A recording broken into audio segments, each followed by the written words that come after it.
Hello everyone, कैसे हैं आप सब। मेरा नाम है आदित्य तिवारी।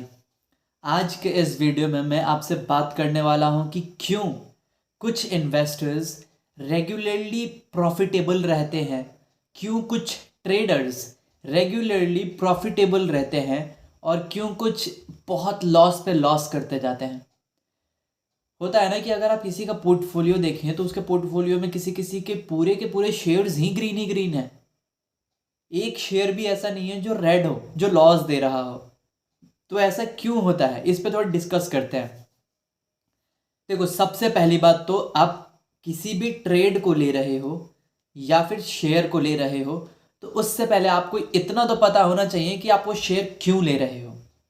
आपको ये पता होना चाहिए कि उस शेयर के पीछे का जो बिजनेस है उस कंपनी का, वो क्या है, जब आप इन्वेस्टिंग कर रहे हो तो।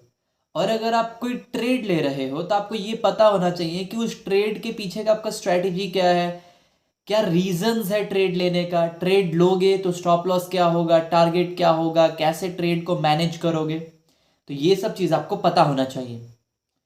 It means you should know what you are doing. आपको पता होना चाहिए कि आप क्या कर रहे हो इन्वेस्टमेंट करने से पहले या फिर ट्रेड करने से पहले। दूसरा पॉइंट ये है कि जो सक्सेसफुल ट्रेडर्स होते हैं या सक्सेसफुल इन्वेस्टर्स होते हैं, वो पता है क्या करते हैं, वो अपने लॉसेस को बहुत जल्दी कट कर देते हैं।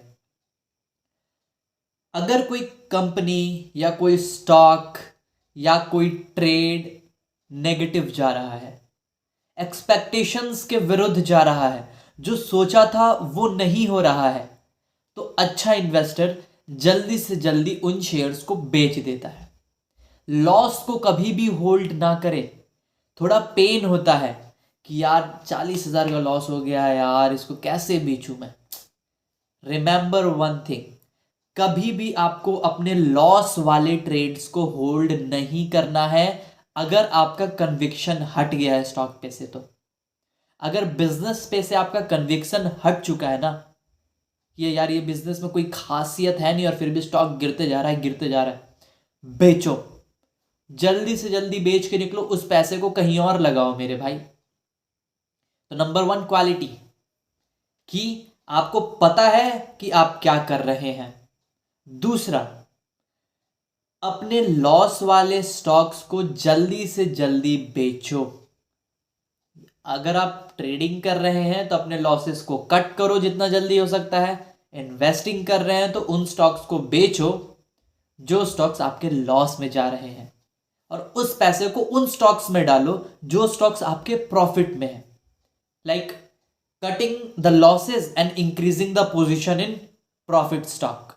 उन स्टॉक में अपनी पोजीशन को बढ़ाओ जिनमें प्रॉफिट पहले से है, क्योंकि वो स्टॉक और प्रॉफिट दे सकता है। आपको बात समझ में आ रहा है। हम क्या करते हैं एज अ बिगिनर ट्रेडर या इन्वेस्टर, जिसमें लॉस हो जाता है उसमें खरीदते जाते हैं हम, और वो और नीचे गिरते जाता है, हमें और लॉस होते जाता है। और जिसमें प्रॉफिट है उसमें छोटा सा ही हिस्सा लगा रहता है। मेरे भाई, this is not the right way to invest in the stock market और to trade in the stock market. The right way is increase your position in the stock which is giving you profit.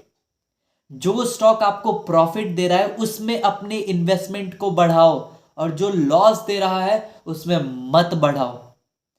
अगर आपको बहुत conviction है business पे तब अलग बात है, पर अगर आपको कन्विक्शन नहीं है कुछ ज्यादा खास, तो ये काम कर सकते हो आप कि जो प्रॉफिट में है उसमें रेगुलर इंटरवल पे हर क्वार्टर कुछ इन्वेस्टमेंट बढ़ाते रहो, क्योंकि वो प्रॉफिट दे रहा है आपको, वो और प्रॉफिट देगा। एक मैं इंटरव्यू सुन रहा था, आई थिंक कोई बहुत बड़े इन्वेस्टर है, 1,000 करोड़ का उनका पोर्टफोलियो है। वो कह रहे थे कि पेंटालून में उन्होंने 70 रुपए के प्राइस पे इन्वेस्ट करा था। 70 रुपए से वो प्राइस बढ़ते बढ़ते बढ़ते बढ़ते 1,000 तक गया, और फिर वो 1,000 से वापस 600 पे आया। और उन्होंने इस बीच में उस फिर को उस ट्रेड्स को उस इन्वेस्टमेंट को उन्होंने खरीदा और बेचा। पर उनका एक रिग्रेट पता है क्या रह गया, कि उन्होंने पेंटुलून में ना उतना इन्वेस्टमेंट नहीं करा जितना वो कर सकते थे। क्यों? क्योंकि उनको लग रहा था यार ये तो बढ़ गया है, अब ये और क्या बढ़ेगा। जो लॉस हो गया है ना उसमें चलो एवरेज बाइंग करते हैं, इसमें तो ये तो बढ़ चुका है, तो प्रॉफिट दे चुका है, ये अब और क्या प्रॉफिट देगा। नहीं, दैट इज नॉट रियलिटी। जो प्रॉफिट दे रहा है वो और प्रॉफिट दे सकता है। जो लॉस कर रहा है वो और लॉस कर सकता है। तो आपको अपना पैसा उन स्टॉक्स में रखना है जो आपको प्रॉफिट दे रहे हैं। तो आशा करता हूं कि आपको समझ आ रहा है कि मैं क्या कहना चाहता हूं, कि आपको पहले तो पता होना चाहिए आप कर क्या रहे हैं। बी अवेयर, कॉन्शियस रहें कुछ भी खरीदने या बेचने से पहले। और दूसरा, लॉसेस को कभी होल्ड ना करें, प्रॉफिट्स को होल्ड करें। लॉसेस में पोजीशन कम करें और प्रॉफिट्स में पोजीशन बढ़ाएं। This is the way to create wealth in the stock market. आप देख रहे हैं AISM, that is Aditya institute of stock market. आपने इस वीडियो को यहां तक देखा, इसके लिए दिल से बहुत ज़्यादा शुक्रिया।